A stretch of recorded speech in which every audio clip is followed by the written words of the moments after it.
adopt a resolution of the Mayor and Board of Aldermen of the City of Oxford, Mississippi, declaring a civil emergency for control of contagious and infectious diseases and related purposes. At 3A, I'm going to ask you all to consider a waiver of parking fees.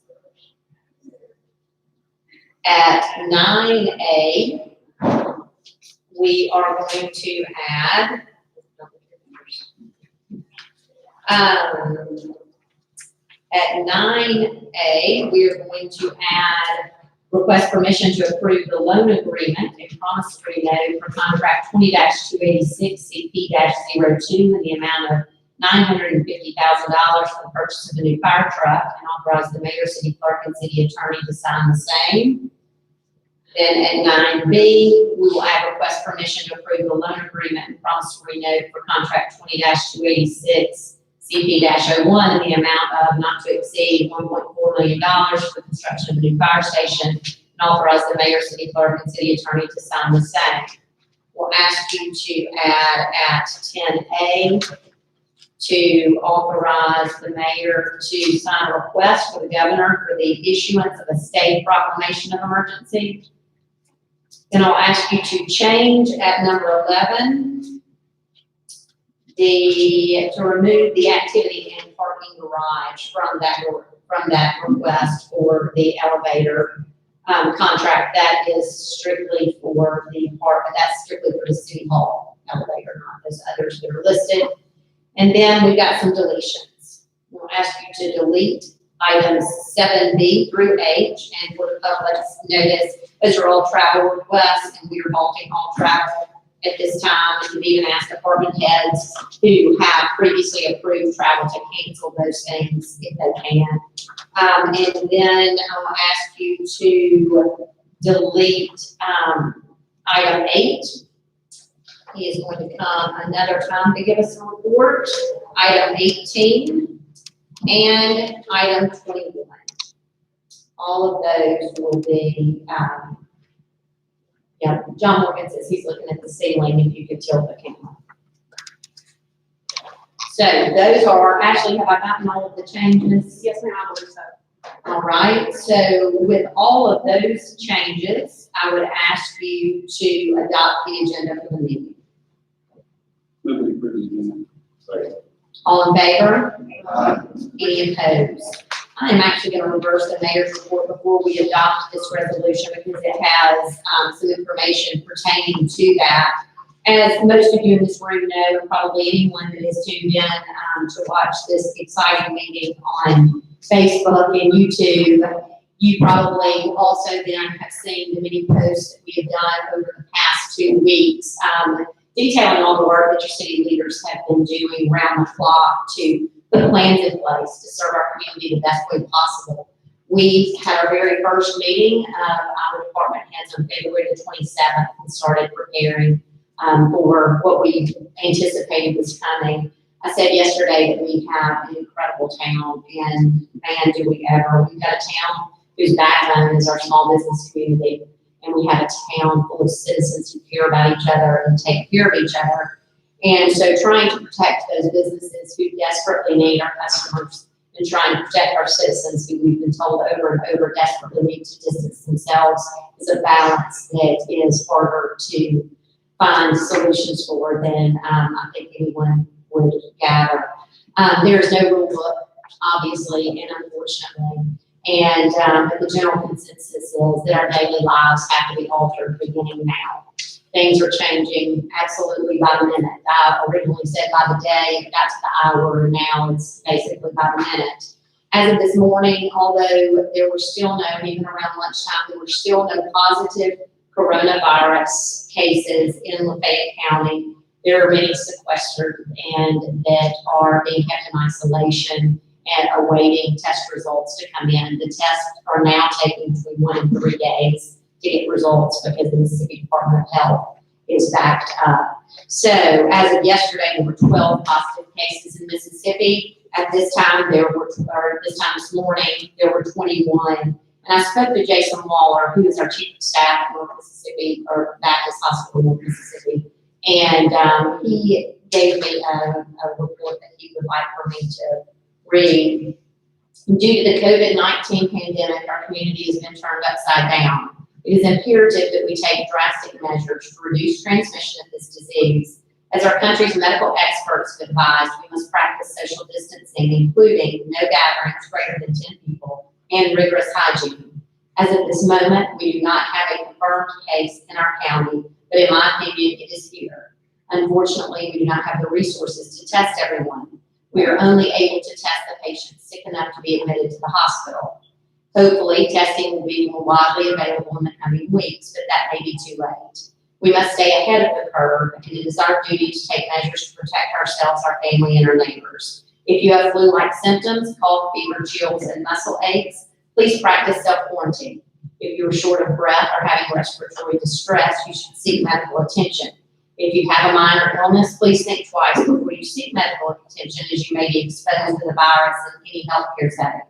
The situation is changing on a daily basis. Now is the time for patience and understanding as our local and national leaders make difficult decisions to address this pandemic. As of this time, all grocery stores are open. The pantry is open and is actually being manned by city employees, so that the retirees who typically man the pantry do not have to expose themselves, and they're figuring out ways to do curbside delivery for the pantry as we speak. We have a hotline that is 662-238-2793, where people have been calling all day long, and we have, I think it's 16 churches now at this point who have mobilized to take days to operate and to get deliveries for people who have either self-quarantined because of travel, or because they are 60 years old or older and have asthma or heart disease or something that requires them to be more at risk, or just people who are not comfortable getting out. So this is a delivery service that we offer to everyone in Lafayette County. It's not just for people in Oxford. And we encourage people to utilize that phone number. We also encourage people to visit oxfordms.net. I'm not going to go into any further detail of all of our plans at this time. I know some of you that are sitting for sure in this audience could probably rattle them off yourselves at this point. You've heard me say it so much, and I apologize for that, but I do want to tell people who have not been carefully following that you can visit oxfordms.net to see all of the information and videos that we've put out thus far in our City of Oxford social media and sites. And so with that, I present to you a resolution that I'm going to read. A resolution of the Mayor and Board of Aldermen of the City of Oxford, Mississippi, declaring a civil emergency and for the control of contagious and infectious diseases and related purposes. Whereas on March 14, 2020, pursuant to the Constitution of the State of Mississippi and Mississippi Code 33-15-11B17, Governor Tate Reeves declared a state of emergency existed in the state of Mississippi as a result of the outbreak of COVID-19.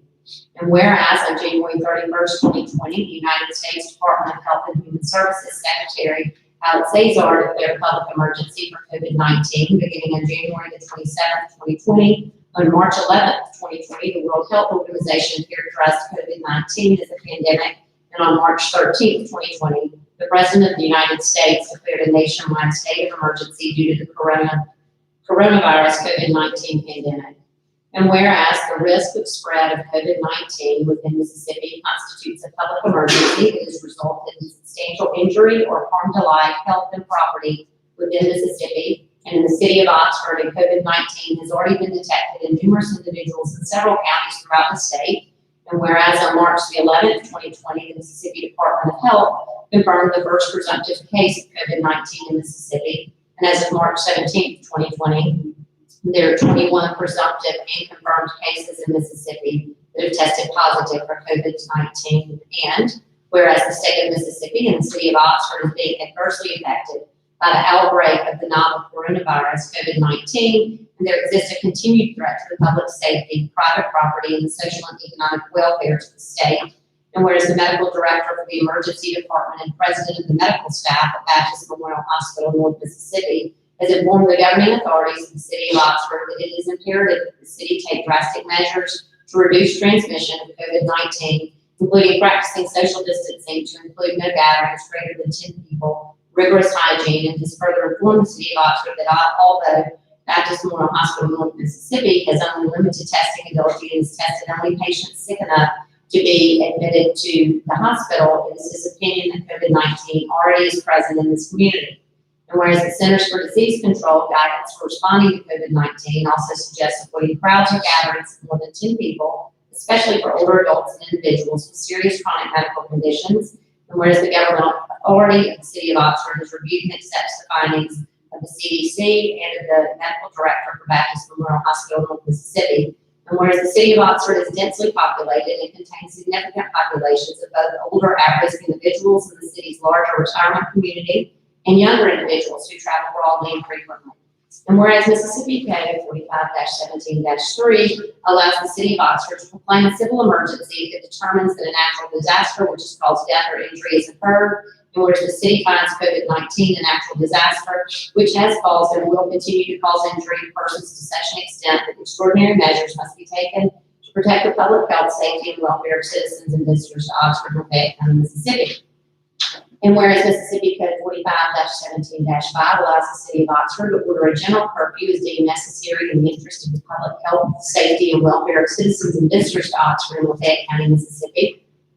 And whereas Mississippi Code 45-17-7 allows the City of Oxford, after declaration of civil emergency and in the interest of public safety and welfare, to order the discontinuance of the sale of intoxicating liquor and/or beer, and to issue such other orders are necessary for the protection of life of citizens and visitors to Oxford, Fayette County, Mississippi.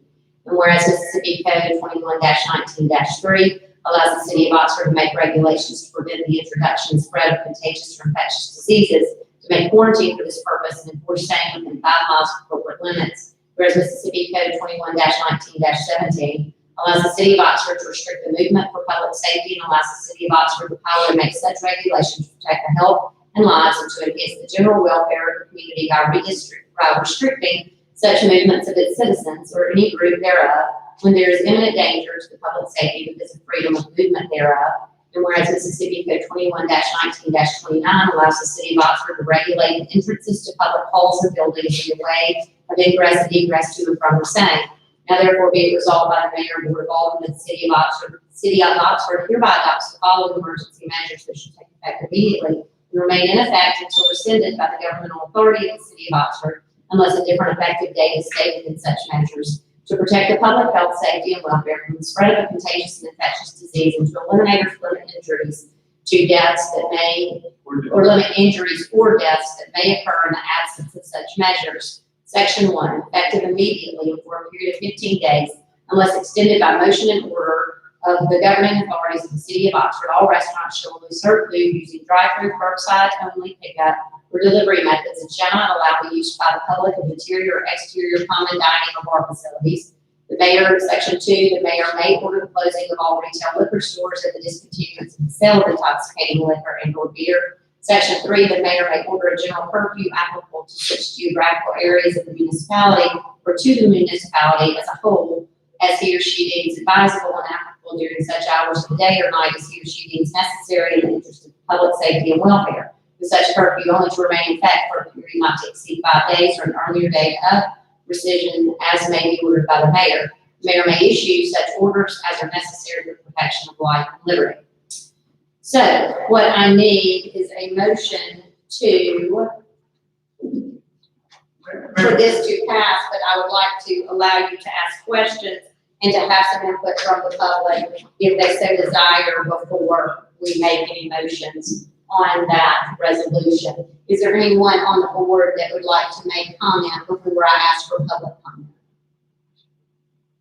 As of right now, we are not setting, this allows us the authority to set, I just want to say these things out loud, you may all be smarter than me and already understand this, but I would like you to know that we are not setting a curfew currently. We have the authority to do so, and so that would be granted, so that if we decided to do that, we don't have to come back to a board meeting and set a new resolution. We would have the authority to do that. We would have the authority to say that there would be no sales of alcohol. We are not doing that today. We have the authority to do that, and what we're doing is trying to establish what the authority of the mayor board is under these very unique circumstances. So what we are talking about tonight is, this is effective immediately. We talked about it at 6 a.m. on Monday morning, tomorrow morning. The resolution says effective immediately, but we had discussed that this would go into place at 6 a.m.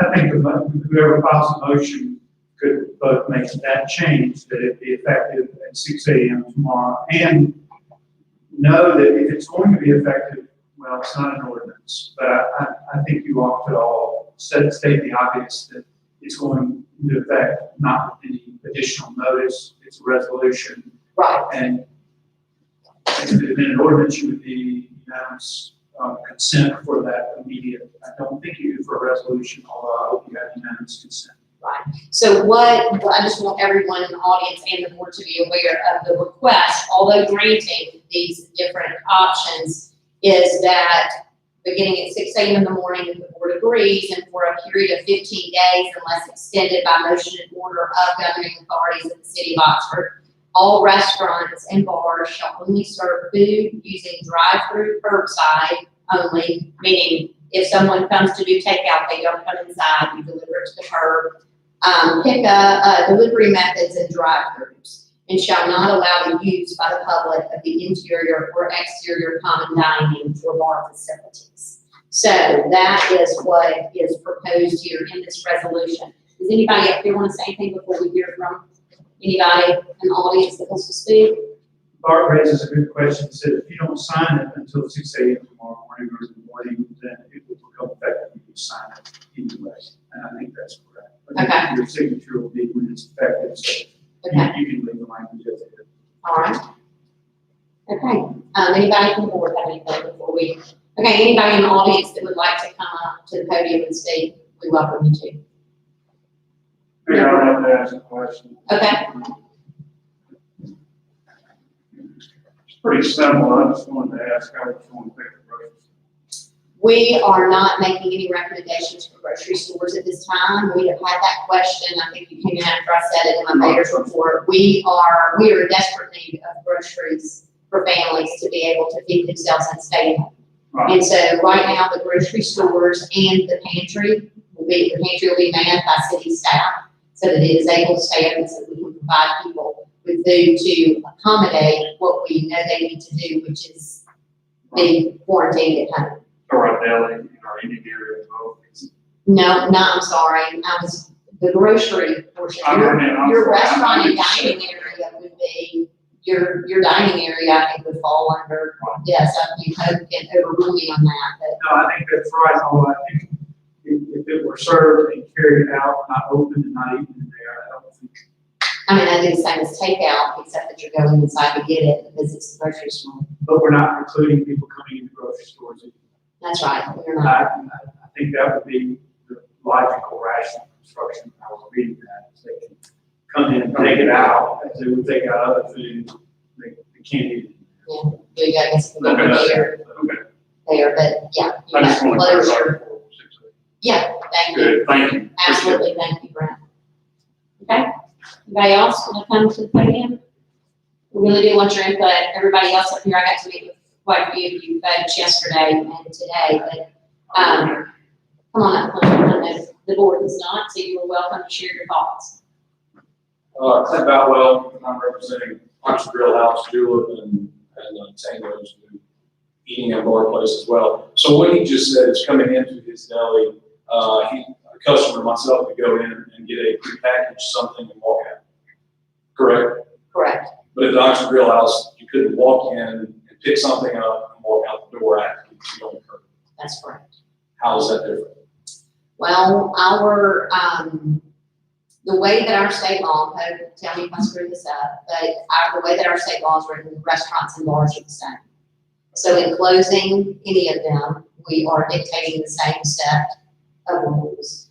And we believe that drive-through, curbside takeout, and people not being crowded into that place are the best, course of action for our citizens right now.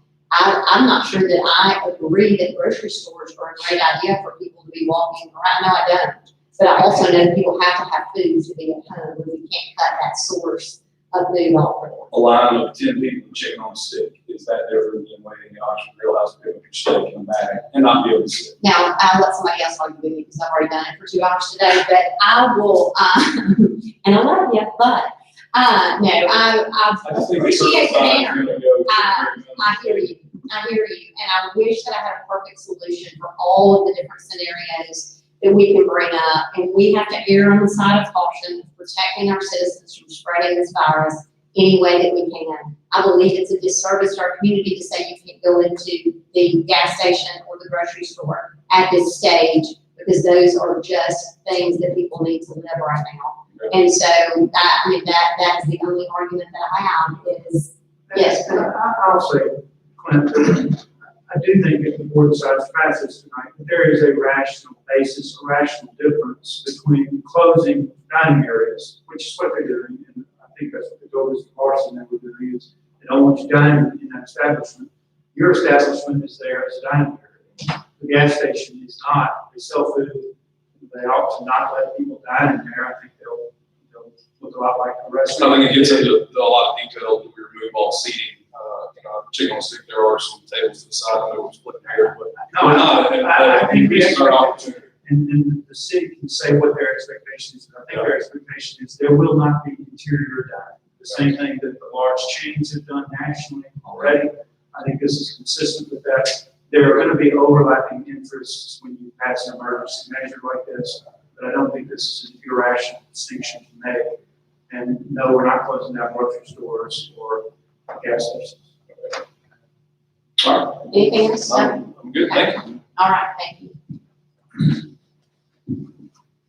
As I said to Clint today, we are going to make every accommodation that we can to help our restaurants who decide to continue to offer curbside pickup or drive-through or curbside pickup, drive-through or delivery options we're going to help you accommodate that by putting lanes in place for you to use as a drive-through where parking places now exist, by having parking spots that are marked off to be curbside in our downtown district where people don't have parking lots or specific areas that are convenient.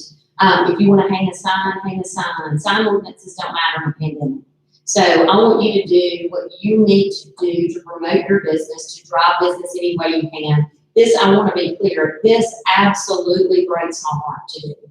I am the most, I want to help everybody in this community to succeed every single way that I can. And this breaks my heart, but I'm going to err on the side of protecting our community and hoping that in doing so with these very diligent and strict regulations that we keep this economic pandemic that also exists to a 2 to 4 week lifespan rather than a 6 to 8 week lifespan that we have seen in other countries and that other municipalities are predicting. So that's the side I'm going to fall down on, and I absolutely hate it for business owners. I wish I had a good solution for how to fix these problems. I will tell you that Rick Addy is becoming our expert in residence for small business issues and funding, and we received a text message from Nicole Boyd just a few minutes before we walked into here saying that the governor has the 2 items on his desk to sign that would free up those SBA funds for us. And so we are pushing in that direction to find ways to help our small business owners any way that we can.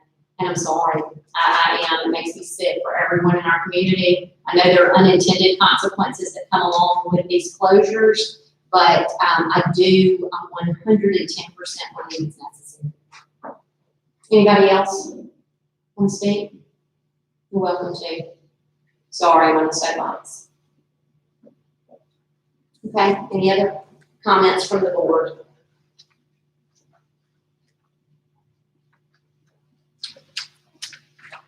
All right, then in order for this to be adopted, I would need a motion, and I would appreciate the motion could include, if you wouldn't mind, beginning tomorrow morning at 6 a.m. instead of midnight.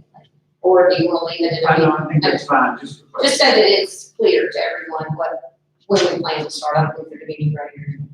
So we can wake up at 6 a.m. Yes. Mm-hmm. I'll make the motion. I'll second. All in favor? Any opposed? All right, the motion passes. I would now ask you to consider waiving the parking fees. And I want us to talk about what this looks like because, like everything else, I've changed my mind in the past few hours about what I'm proposing to you. You can change it to be whatever you'd like. I had originally said that I was going to ask you all tonight to approve the waiving of fees in the off-street parking lots. And that comes to, a small amount financially, but I think that it is a real measure of goodwill to our businesses. At that point in time, I was saying that we were going to put meters in front of businesses so that they could use that for their curbside pickup, so they would have those that would not have to have a fee associated. But we would ask, other people to pay to park so they kept the cars moving. We have heard numerous times from downtown business owners that I thought that I was doing everybody such a favor by saying, okay, we're gonna do free parking, or this is a holiday for parking, what happened. And finally, several business owners, including Mr. Halsey here, had made the point to me that actually what you're doing is bring that up so that the people whose businesses open at 8 and things, get all that parking before the day begins and they stay there all day. So it is actually more fruitful for the businesses, for people to be able to see that parking turnover at the front doors of businesses. With businesses closing down and with them going to curbside pickup where they aren't going to have dining rooms full of people, or with retail shops, I should mention also that the retail shops are not addressed here, but we agree with the CDC that groups of no larger than 10 should congregate in these places. And, I'm not going to make any recommendation to the board right now to close down other businesses, but we have received calls this afternoon about what do daycares do, what do gyms do, what do other places do, and if the board wants to entertain the discussion of any of those other larger venues, certainly it can, but the recommendation is that there be no groups of larger than 10 as the CDC has recommended. I just got a text about that. People that call about Malco, they will be closing. The Malco Theater will be closing, okay? So with parking in mind, what I would recommend to you now is that we waive all parking fees for the next 15 days as these businesses are required to transition to curbside pickup, but that we still put the reserved hood on spaces so that they are reserved in front of your businesses for people to get curbside. So, yeah. I have a question on the curbside. Okay. Are we going to allow them to put some type of structure, like a tent or something like that, in the parking spaces so that they can designate their area? And also, if it's raining, they can have some cover. I'm not going to probably micromanage anything that they want to do that gives them business during this time. I do think that's fine. I think that banners and balloons are fine. I think that anything that tells the public, hey, we're open for business and trying to feed you still is just fine. I would, make that recommendation. Still make a motion on meter parking. Yeah, that has not wrapped everyone. Just for that same reason of the meters filling up and not giving the people that come in, or even the curbside with that reserved, it just seems like businesses that are open. That is y'all's call. I think if we open up the off-street parking, that opens up a lot of convenient parking. I mean, something southern like the city hall lot, around the garage, even if, you get all the garage, in the first floor of the garage, around that opens up a lot. And I wouldn't even mind doing it on some of the side streets that are metered if we open those up around. We don't have enough hoods, like reserved hoods, to make it obvious which meters would be, I'm like you, I'm kind of on the fence on that one.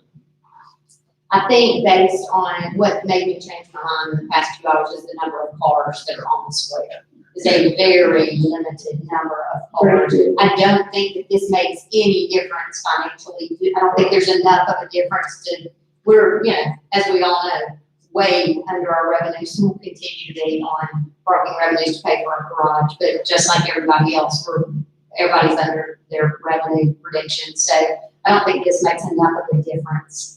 If it helps businesses to have the free parking, and here's the thing, to all of you who are sitting out here, if we change this to free parking, if you realize, hey, this is causing a problem, we can reverse it back, I guess. I mean, In that, making that motion, that can give you the authority to change that.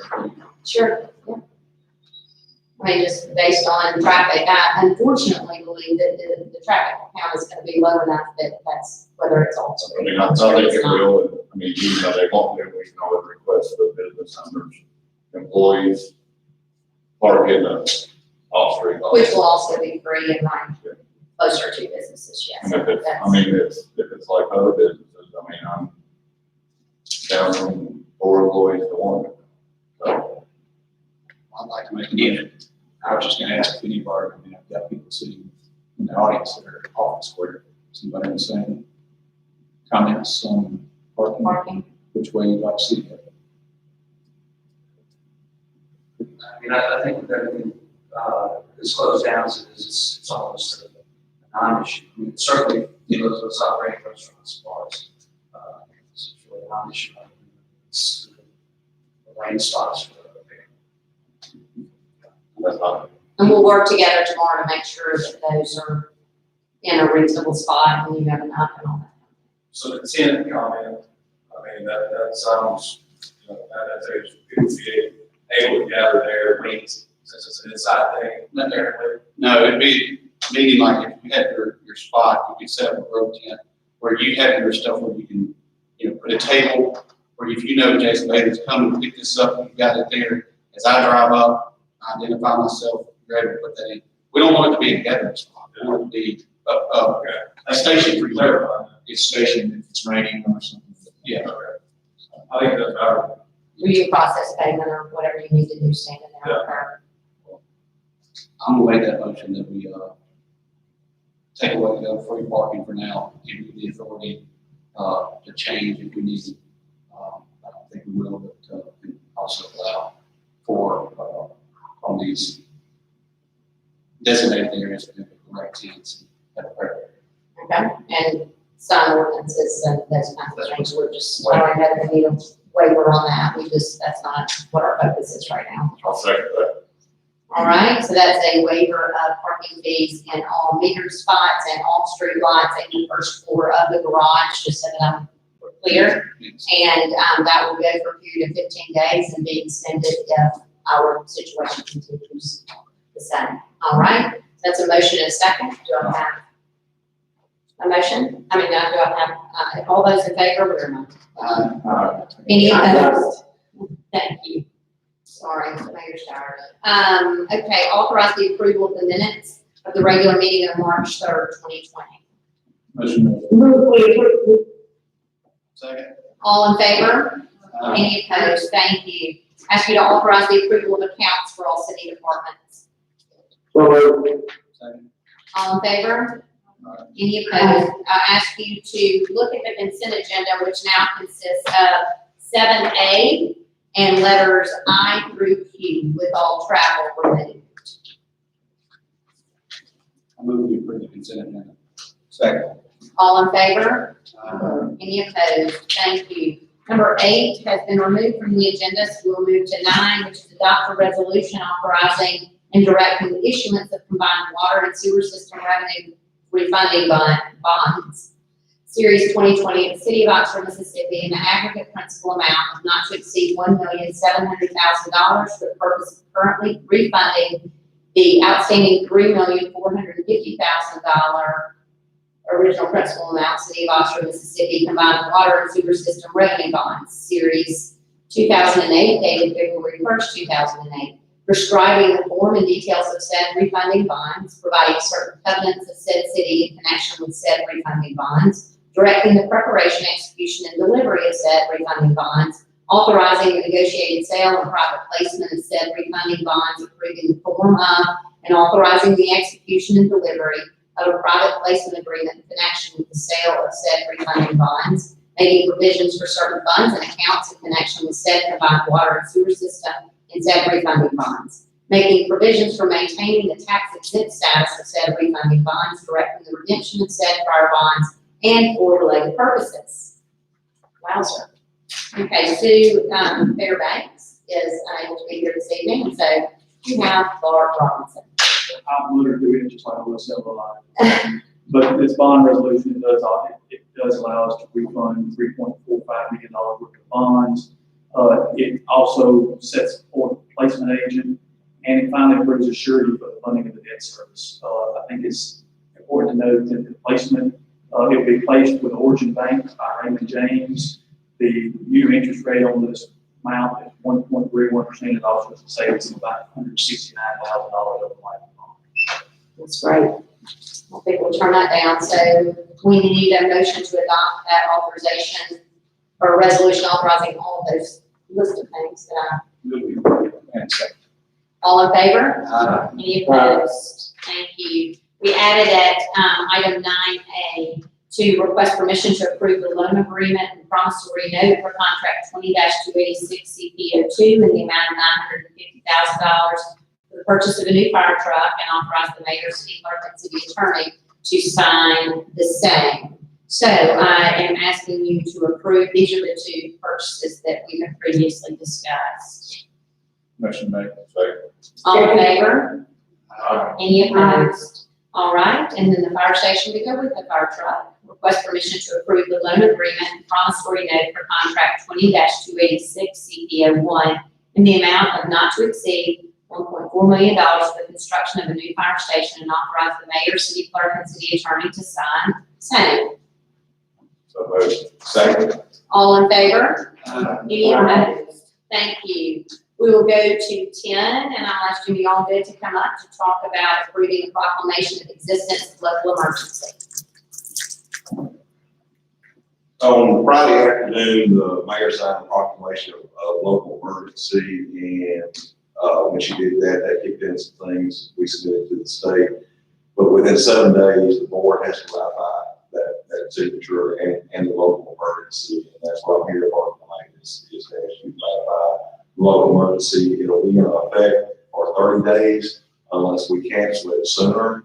And then every 30 days, we have to renew this proclamation if it stands past 30 days. Okay, so you'll keep us on track Correct. for doing that quick 30 days. Woo! One less time. This is the, as he said, the state of emergency that signed on Friday. Oxford and Hattiesburg are the first two cities to file the state of emergency, and we were very quick to do that, so that we're first in line when the funding starts being. And this is what opens the doors for the state to, and federal funding to start flowing to us. Everything. And this is administrative mechanism. Okay. I move that we approve. Second. All in favor? Aye. Any opposed? Thank you.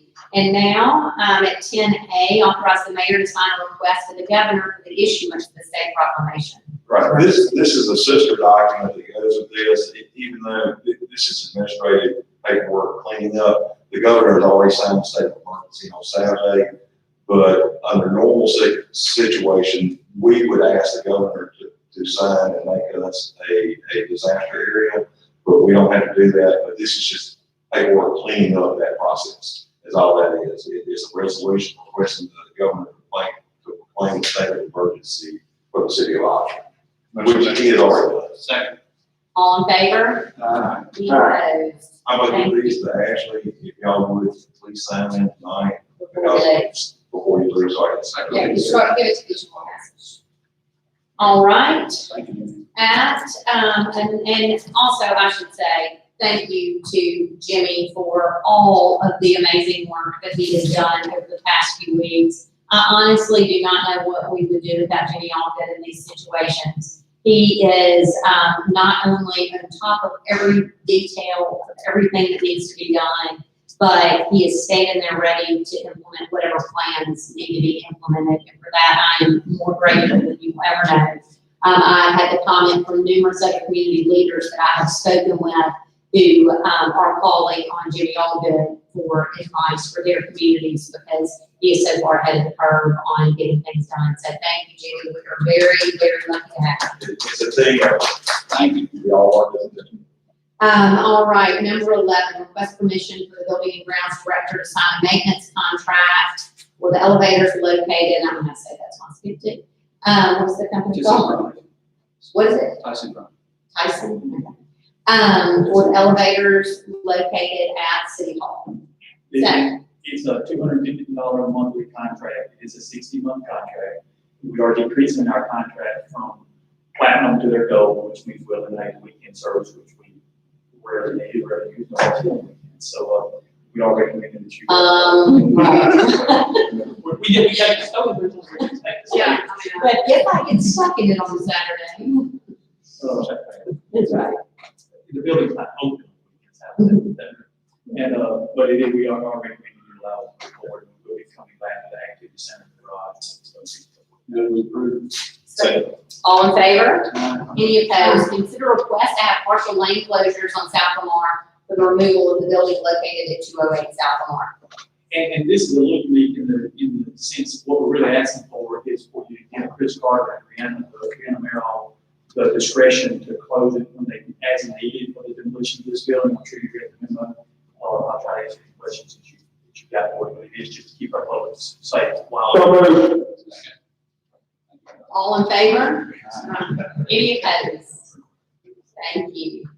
All right, that seems a very simple way to keep our public safe, doesn't it? That's what I'm sitting here thinking. It was all just as simple as blocking off the lane to keep the public safe. Oh, Molly. Okay, consider a request for Sunday work at the Alexis located at 81 and Perry Boulevard. And this is for 3 additional Sundays. They had previously asked us for 4. Obviously, we've had a pretty wet spring, pretty wet late winter and early spring. They're asking for Sunday 3/22, 3/29, and Sunday of April the 5th, for the replacements. Good, we approve. Second. All in favor? Any opposed? Request permission to declare equipment surplus in the Oxford Fire Department and authorize its disposal. This is the washing machine. It's not even work stuff. Second. All in favor? Any opposed? Request permission to accept a reverse auction bid for a litter picker for the Environmental Services Department. My most favorite and exciting piece of equipment we've ever ordered. Of course, this is the third one we're going to get sent back. Because they, in fact, were not litter pickers. They were promoted as litter pickers and they didn't pick up anything other than a Q-tip.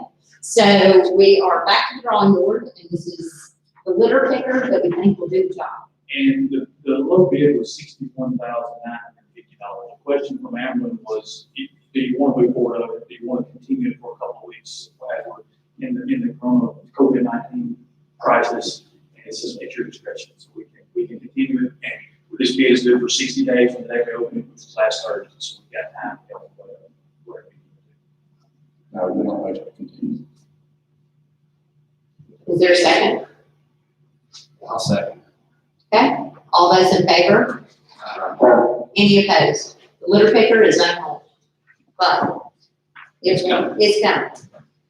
All right, third reading and vote on proposed ordinance for case 2585 to rezone approximately 3 acres from neighborhood residential to traditional neighborhood business property located at 281 Highway 7 South, being further described as PPINs 10329 and 10330. This is an item that we have already had a first reading, a second hearing, and a second reading, public hearing on, and this is our third reading. And vote, that's right. And so just to recap, we have 2 pieces of property owned by Mr. Plunk. Both of them, he's requesting a change in zoning from neighborhood residential to traditional neighborhood business.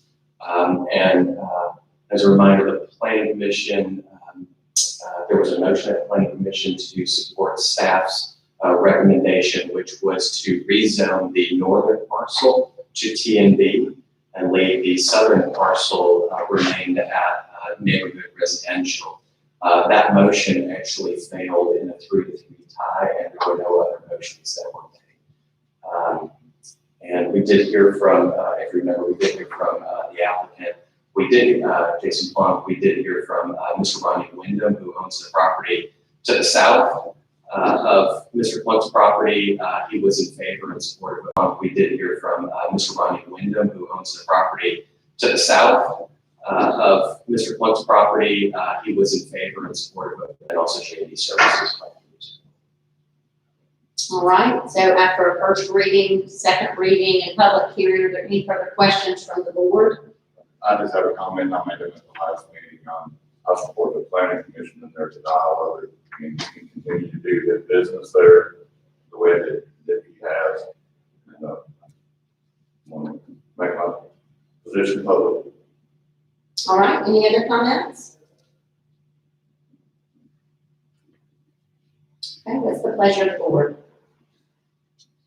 I'll make a motion to approve the. I'll second. All right, all those in favor? Any opposed? Right. All right. Again, All right. Okay, the motion carries, thank you. Consider a request to modify phase one of the phasing plan for the Lamar. Ben?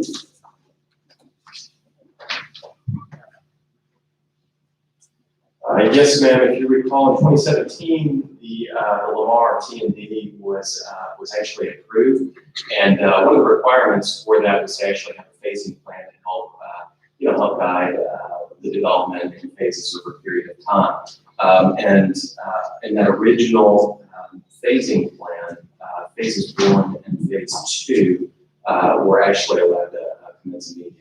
And so the request in your packet slightly different than what we'll discuss here, but the original request was to modify phase 1 to include the road that connects North Lamar to Molly Bar Road. But additionally, Mr. Monteith is requesting the ability, once that road is put in place, to construct the commercial inside of that core, which would be in phases 1, 3, and 6. Additionally, he's requesting the ability to, because he's having success in phase 2 with the residential, and he says that he needs additional housing to be constructed immediately. And so he would like more houses. And so phase 4, he would like to be able to construct immediately, with the exception of the road that would connect up to Chickasaw. And that would be delayed until likely phase 7 and make that connection. But it would create the loop around which connects phase 4 to phase 2. And JC, this will help illustrate that loop around road, and then he would like to construct houses on both sides of that road. That's the request. All right, does anybody have questions or want to hear from Mr. Monteith? I just have a question. I mean, that's a lot more than was in your initial report. So you support all these requests. Yes, sir.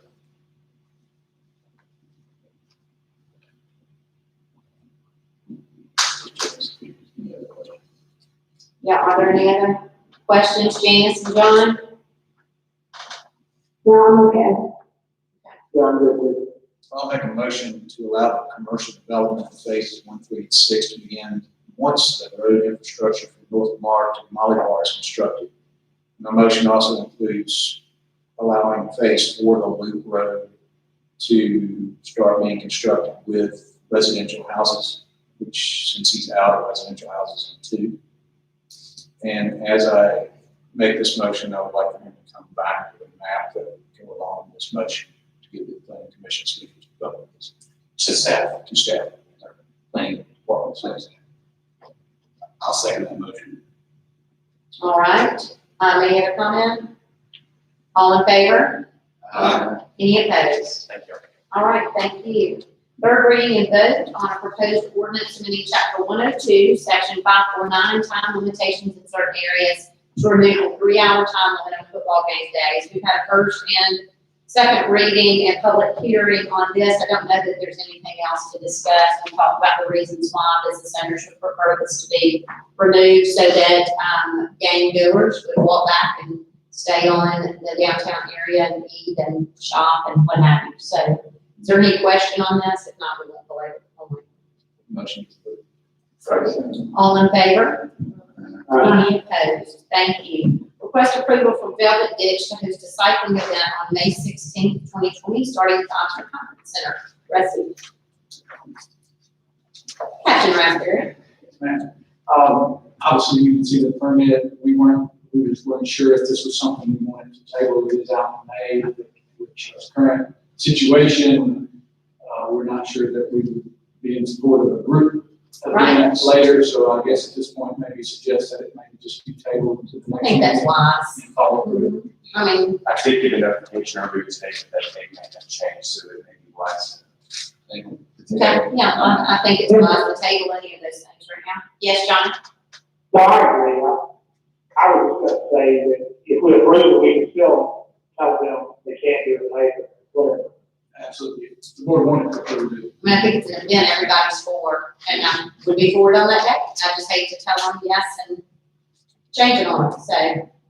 I mean, whatever, do you think then that they are looking at different dates and perhaps tabling it would be the best? I saw an email that came through. Okay. Then let's do that. We don't need a motion to table it, do we, Kevin? I mean, You just take no action. took no action. Okay, great, thank you.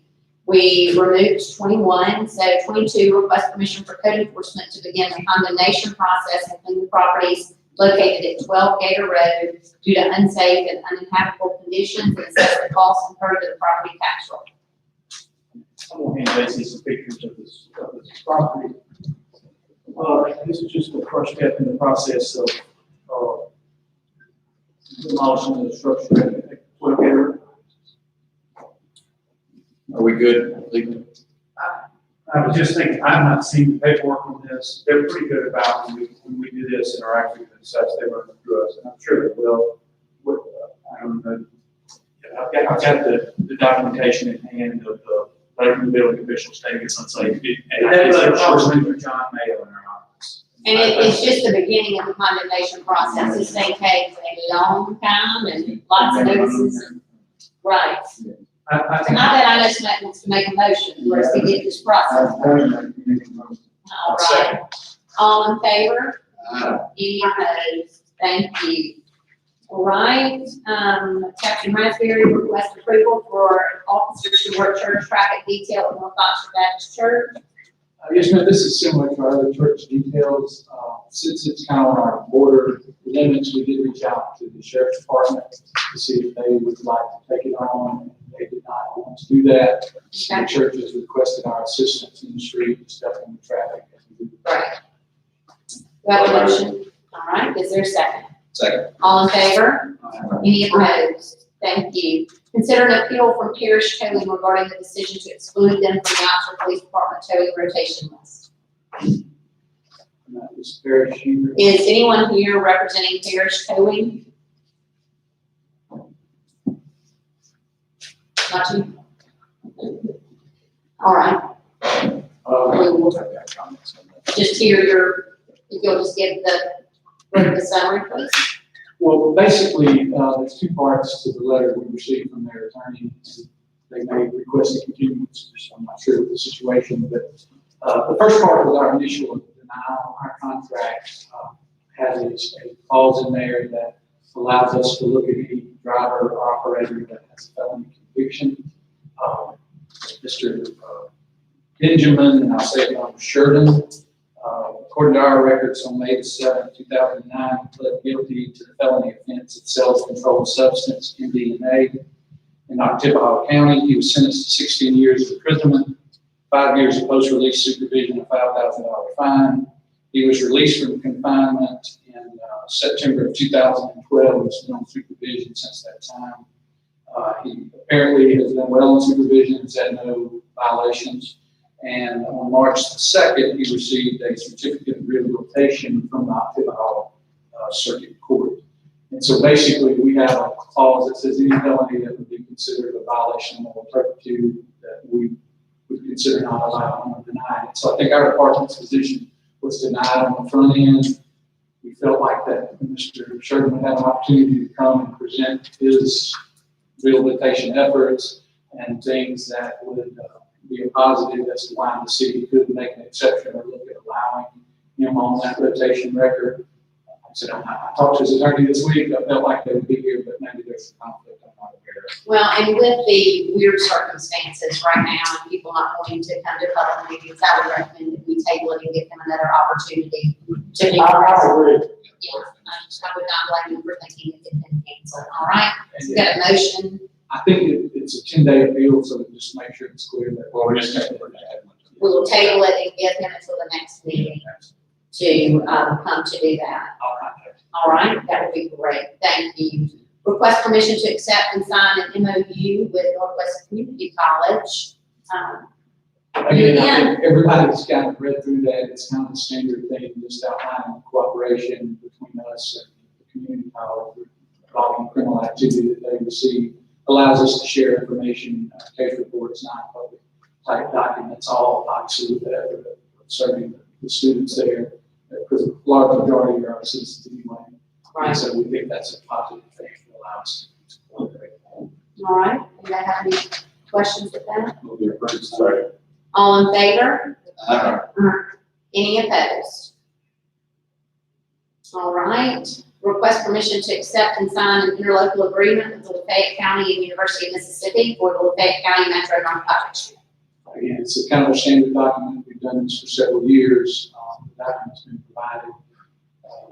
We would recommend that we sign it, but we feel like the task force, the cooperative agreement's working for us, and we would like to continue. No changes. Are there any changes from past agreements?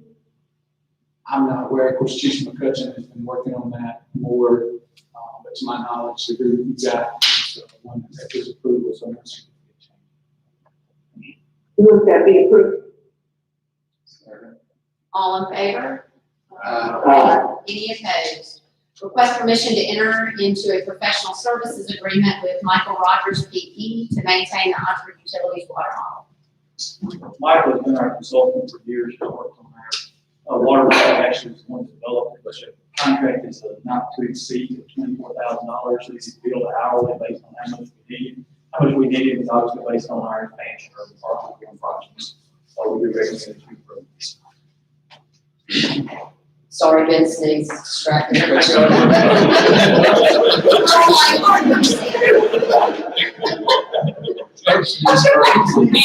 the crowd moved to that. Sorry. All right, back to, okay, Make the motion. all right, there's, all in favor? Any opposed? Thank you, sorry. Authorize engineering consultant to prepare bid documents for the well rehabilitation project. We were having issues with one of our wells on South 16th Street, it's North University Avenue. Once we took quotes, we hired a contractor to come in and pull the well. When they pulled the well, we found some additional issues with the casing and the screen. The estimate is over $50,000, so we got to advertise and give our consultant, David Daniels, to do the plan inspector does.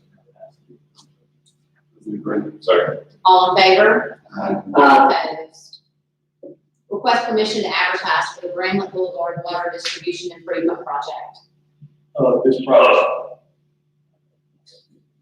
project is approximately Bless you. 3,000 linear feet of fluid ductile iron line, replacing another line on Bramlett Boulevard. Request permission to advertise the regular board. Motion made. Second. All in favor? Any opposed? All right. Request permission to advertise for the Railroad Corridor Bank Stabilization Project. The next several of these are all part of the NRCS issues from last year. And the first one is if you remember, was the river bank stabilization was the one we're doing in conjunction with. To save a sewer line along with the power line, Northeast Power Line was, I think they were contributing. Or ready to advertise. We approve. Sorry. All in favor? Aye. Any opposed? All right. Request permission to advertise for the Elm Street Canterbury Square Bank Stabilization Project. This is a large ditch between Canterbury Square and the homes on Martin King Drive. We're again ready to advertise, and it's just, I think it's worth noting that this only affects the side of the ditch by Canterbury Square where that unit's affected. So we're that unit's very close to the edge of the group. Let anybody join us and. I can't. Yes, they are, and I don't have the amount. They're 20%. 20%, I didn't have that amount. Sorry. I apologize. Motion made. Second. All in favor? Aye. Any opposed? Request permission for Southern General Contractor LLC to work extended hours for striping of crosswalks on Jackson Avenue. Southern General was the contractor that had our striking this year, and as they've gotten into Jackson Avenue, they just think it'd be safer for their men and so that if we prepare to do that work on Sunday, that's when they're looking to strike our crosswalks. So just.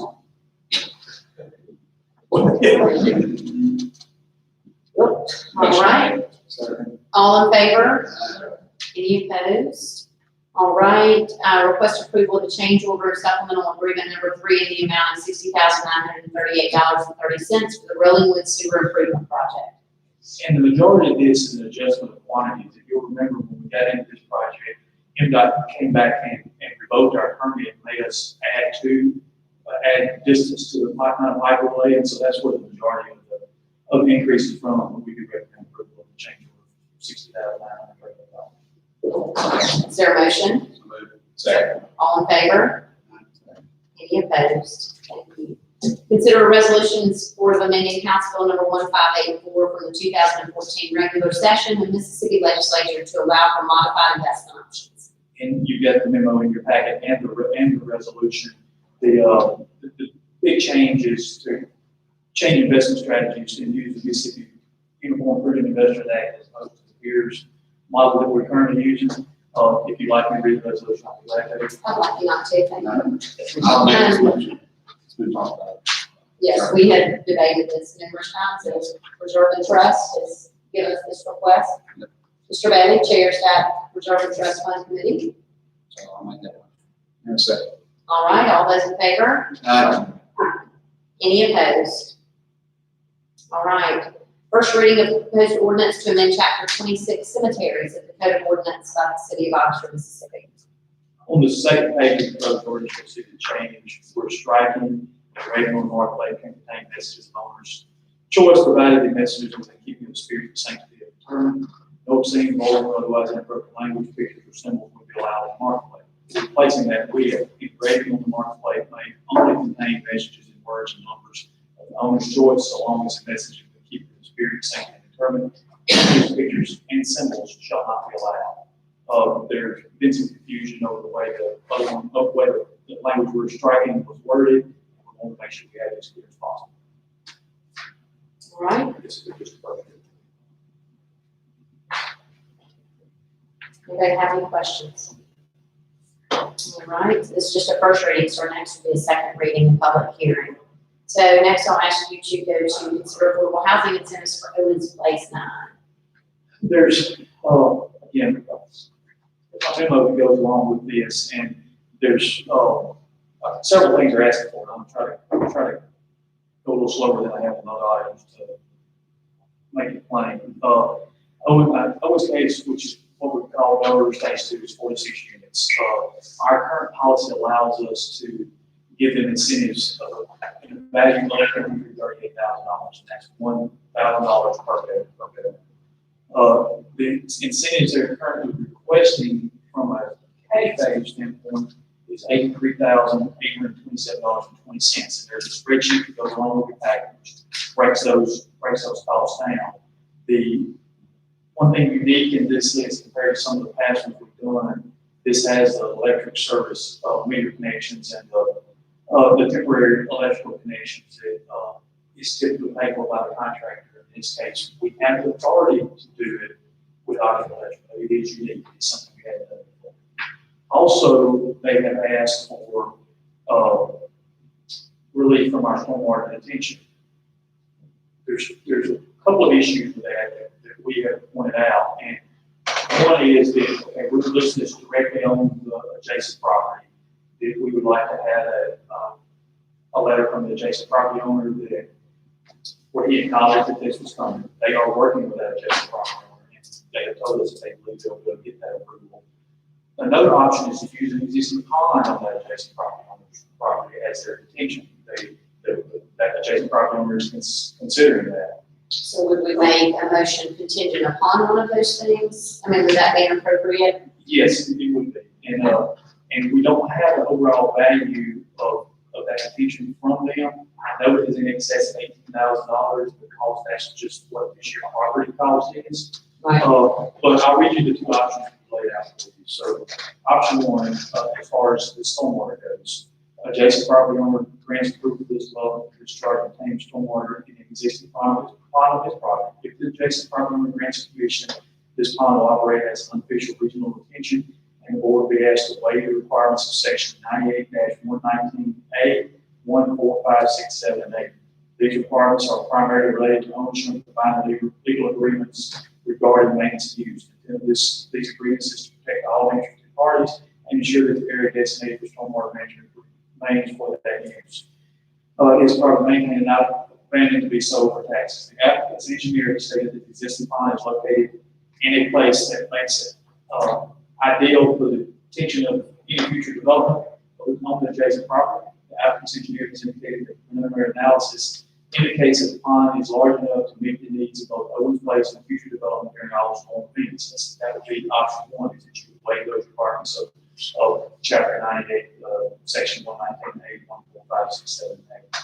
Option two is undetained area, which is the areas where buildings 4 through 8 is not directed to the pond, but allowed to freely discharge at the end of Burns Avenue.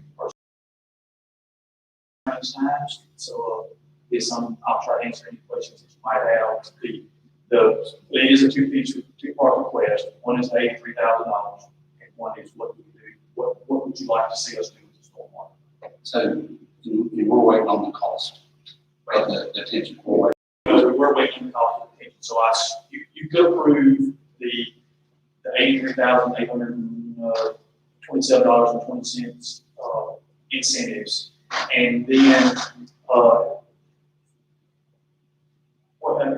and the waiving of 98, 119A, 145, 6, 7, and 8, contingent on us getting a letter from the developer, from the adjacent property owner that says that that's okay. Or you could just approve the section, the detention all together, and we would still ask that we get a letter from the adjacent property. So the detention, they'll be responsible for maintaining all that. That's well, what They need to agree upon that. yeah, what waiver 197 does, it takes that legal binding, our legal binding ability to require them to maintain, require the state of forever. It takes that part out. Wouldn't be allowed, we wouldn't have a stick to make them maintain it forever. Now, you would hope that the agreement of the adjacent property owner would mean that when he is ready to develop, he's got an existing pond, he will have to have existing, he'll have to have a detention when he does develop it. You would hope that would be taken into account. Can this be placed in their deed? I mean, something's got to go, somebody's got to be held responsible here. Yeah, I just don't know if it's a liability on the city if we approve this and all of a sudden it's not maintained, and all of a sudden event happens like we had, and Rain events. rain events. Yeah. We've got so many events. Anyway, Stress the topic. we want to wait for the engineer to. Well, yeah, and it's not coming from us as a recommendation to you. Now, that $83,000, I can recommend under our existing policy. If I will tell you, they're going to the planning commission tomorrow night without detention on this site, so they are, I guess, believe that you're going to grant them some detention relief. So you could grant an $83,000 value and then ask them to come back with the detention, which means they go, any approval they get from the planning commission, be contingent on what you do. There's multiple ways we can address these, and I just wish they were here to help. I think I'd like more answers on the detention. That option two seems open-ended. Option two is building. It's not open-ended, it's just saying there's no detention. Yeah, that's what I'm saying. Open-ended and the water goes everywhere. Right, yeah, and we can, they can charge it anywhere, not control it. I'm fine. Why are they asking us to approve this when they haven't reached the planning commission yet? Because their site plan that they presented to the planning commission does not have detention incorporated in their site plan for that section of the site. About 2/3 of their site does have detention, but this section of their site does not have detention. So if they are required to have detention on this 2/3 of the site that they would have to redo their plans that are submitted for site plan approval. I'm okay with the 83,000. Yeah. Answers on detention. Yeah, I mean, 83,000 is what is granted per our ordinance, so the dollar amount doesn't bother me. And I think it is worth noting that our ordinance allows you to do away with stormwater detention. We've never been asked that before, we hadn't done it, but that is in our ordinance. It's that they can. I don't even set that precedent. I don't either. So, Not without the answers yet. We just see what's happening downstream in other places. We'll make sure that we get it right. Get it with the engineer, whatever it's like that. All right, so where does that leave us? is that a motion, this? I would be a motion to approve the incentives. 83,827. Yeah, and then to, I guess, continue, I don't know if we continue that one. Just leave that motion as it is. And you don't have to But I would make it clear, because they are asking for both of those things. So I would make it clear that your motion doesn't include granting a relief from a portion of the stormwater detention requirements. Until further information. Until further information. For sure. I mean, I don't think it's a hard no, it's just, we don't have enough information for engineers here to address it. Is that fair That's assessment? exactly what we Yeah. do. That, you get my. Second. All in favor? Uh, Any opposed? Did you read his mind? He was just wondering. Okay, good. All right, consider change order number 1 for master cuts for the downtown parking garage. And this is a decrease of Master Cuts contract by We love a decrease. All right, so there's a motion, is there a second? All in favor? Any opposed? We would consider it. Second, all right, all in favor? Any opposed? The board will now consider an executive session. And look at that one. You got it. Hey.